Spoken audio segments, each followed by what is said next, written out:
সুপ্রভাত বন্ধুরা, সবাই কেমন আছো? আশা করছি সবাই ভালো আছো। আমি রিতার ছোট পৃথিবীতে তোমাদের সবাইকে স্বাগত।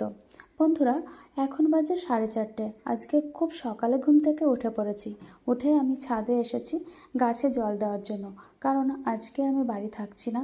বলতে গেলে সারাদিনই আমাকে বাইরে থাকতে হবে, কারণ আজকে হচ্ছে ছেলের দুটো দিন, সপ্তাহে দুটো দিন আমি বাড়ি থাকি না। দুটো দিন ছেলেকে নিয়ে একটু বেরোতে হয়, কলকাতায় যেতে হয়, ওর টিউশন থাকে। বলতে গেলে কোচিং মতো, সেখানে যেতে হয়।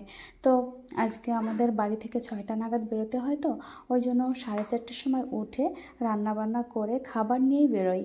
তো সকাল সকাল আর কি রান্না করব এই গরমে, তাই জন্য আলু ভাজি আর ভাত করেছি, ওটাই টিফিন বক্সে ভরে নিয়ে যাচ্ছি। দুটো টিফিন বক্স কেন নিচ্ছি, একটা আমি খাবো, একটা ছেলে খাবে, তাই জন্য।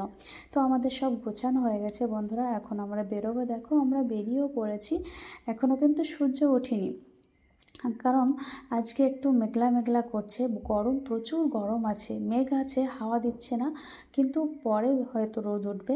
প্রচুর গরম লাগছে আর কি। যাই হোক, আমরা ট্রেনে চড়ে প্রথমে এসেছি, তারপরে আমরা বাসে করে এই যে চলে এসেছি স্কুলে। তো এটা একটা স্কুলই, ইনস্টিটিউট।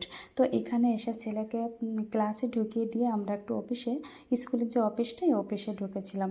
ওখানে থেকে বেশ আমাদের একটা কাজ ছিল, সেই কাজটা কমপ্লিট করে তারপরে 4:30 নাগাদ বাড়িতে এসেছি। বাড়ি এসে তারপরে সব কাজ করছি, প্রতিদিনে তো কত কাজ থাকে, তা বাড়িতে না থাকলে কি করে করব। তো 4টা নাগাদ বাড়িতে এসেছি, 4:30 নাগাদ খাওয়া দাওয়া করে একটুখানি, মাত্র 30 মিনিটও হয়নি, একটু শুয়েছিলাম। একটু রেস্ট না নিয়ে আর পারছি না এই গরমে। তারপরে এই যে ছেলেকে আবার 5টায় পড়তে দিয়ে আমি ঘরের কাজ করছি। ঘরে জামা কাপড় এলোমেলো ছিল, সেটা ভাঁজ করেছি। তারপর ঘর ঝাড় দেওয়া, মোছা, বাসন মাজা, এইসব করতে যে পুরো নাজেহাল।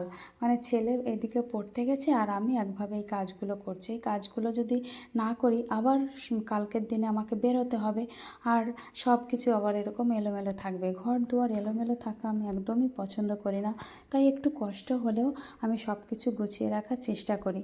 দেখো বন্ধুরা, এক গাদা জামা কাপড় আমি আগের দিন ধুয়ে সকালে নেড়ে দিয়ে গেছিলাম, সব শুকিয়ে গেছে। তো আমার শাশুড়ি মা সব তুলে রেখেছে, কিন্তু সেগুলো ভাঁজ করার দায়িত্ব তো আমার। তো ভাঁজ না করলে কি করে সেটা ঠিক করে রাখা যাবে বলো। তারপরে ঘরের যে ফার্নিচারগুলো প্রতিদিনই আমার মোছা হয়, কিন্তু কালকে যেহেতু সকাল সকাল বেরিয়ে গেছি, তো তাই জন্য আর আমার মোছা হয়নি। ওই জন্য আমি সন্ধ্যায় এসে, আসলে আমি কারো বাড়িতে তো যাওয়া হয় না, কারোর সঙ্গে গল্প করাও হয় না। ওই যখন ছেলেকে নিয়ে বেরোই তখনই যা সবার সঙ্গে গল্প করা হয়, মায়েদের সঙ্গে। তো বাড়ির আশেপাশে কারোর সঙ্গে গল্প করতে গেলে তাহলে আমাকে আগে সব কাজ সেরে তবেই যদি আমি বেরোই, তাছাড়া আমার আর গল্প করার কোনো টাইমই নেই। যাই হোক, আমি এই যে মানে ঘর থালা বাসনগুলো কলপারে রয়েছে, কিন্তু জামা কাপড়টা ভাঁজ করে নিয়েছি, ফার্নিচারগুলো মুছেছি, এখন ঘরটা ঝাড় দিচ্ছি। আর ছেলে তো পড়তে গেছে, ও যখন আসবে তার আগে আমার কাজ হয়ে যাবে। একটার পর একটা আমি কাজ আমার সাজানো আছে, কোনটার পর কোনটা করব সেইটাই পরপর করে যাচ্ছি। এই যে ঘরটা ঝাড় দিচ্ছি, এরপর আমার ঘরটা মুছতে হবে। আর ঘরে এখন কেউ নেই, সবাই যার যার মতো এদিক ওদিক ঘুরছে, ওই জন্য আরও আমি নিলিবিলি কাজটা করছি। আর এখনও কিন্তু বাইরে লাইট আছে, ও ছাদে যাবো এরপরে, কিন্তু ঘরের মধ্যে অন্ধকার হয়ে গেছে, তো ওই জন্য আমি লাইট জ্বালিয়েই কাজগুলো করছি। পুরো চান করে গেছে, আমার এই জামাটা পুরো ভিজেই গেছে, এত গরম। যেহেতু পাখা অফ করে আমাকে কাজগুলো করতে হচ্ছে, ওই জন্য।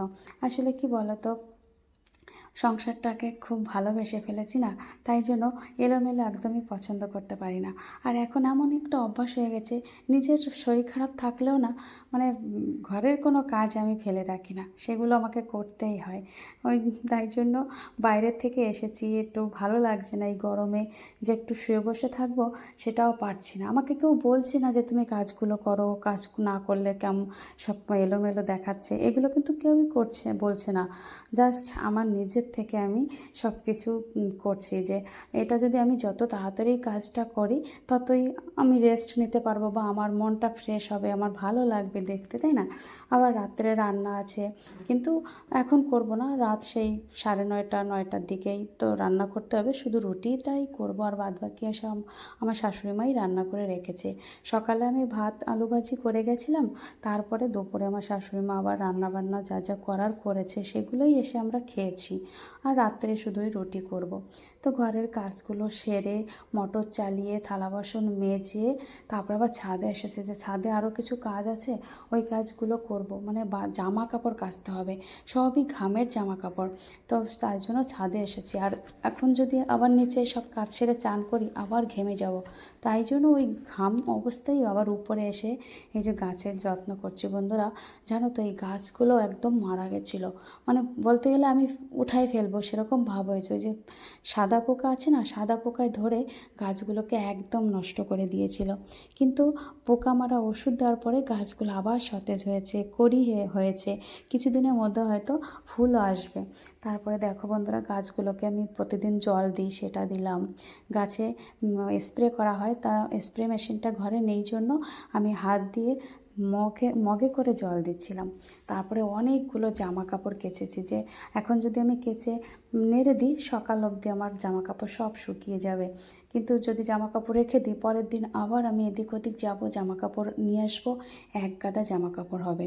আর এক গাদা জামা কাপড় মানে কি বলবো, মানে কাচতে গেলে আমার কান্না পেয়ে যায়, তাই আমি অল্প অল্প থাকতেই জামা কাপড় কেচে সেগুলো পরিষ্কার করে ভাঁজ করে রেখে দিই। অনেকগুলো হলে না, এমনিতেই ঘামের জামা কাপড় ঘরে রেখে দিলে তোমার তিল পড়ে বা আরও বেশি নোংরা হয়, গন্ধ হয়, তাই না? দেখো, মানে পুরো এক বালতি জামা কাপড় কেচে দিয়েছি।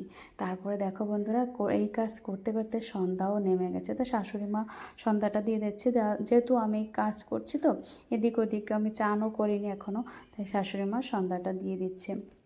এদিকে ছেলে আসবে, ছেলে আসার টাইম হয়ে গেছে, মানে 7টা বেজে যাচ্ছে, তো আমি তাই জন্য তাড়াতাড়ি নিচে এসেছি, আসার মানে সঙ্গে সঙ্গে ছেলেও চলে এসেছে।